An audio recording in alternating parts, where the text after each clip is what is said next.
L'un des premiers dilemmes que l'on rencontre lorsqu'on se lance dans la couture, c'est le choix de la machine. Le plus important consiste à déterminer quelles fonctions vous seront nécessaires. Il n'est pas utile de partir sur un modèle trop sophistiqué si vous n'êtes pas certaine que la couture vous plaira.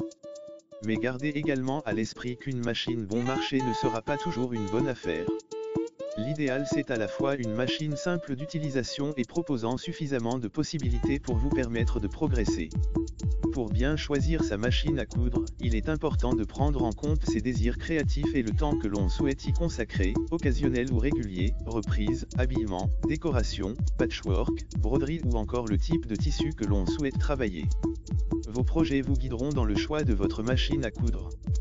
Quel que soit le budget que l'on souhaite investir ou l'usage que l'on attend de sa machine à coudre, elle doit proposer les points de couture de base, points droits, points zigzag et boutonnières, de préférence automatique en un temps, à défaut en 4 temps.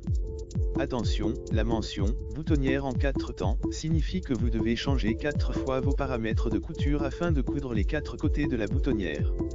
Sur une chemise, cela peut être fastidieux. Le point pour couture stretch, ou élastique, s'avère utile pour travailler les tissus extensibles comme le jersey par exemple.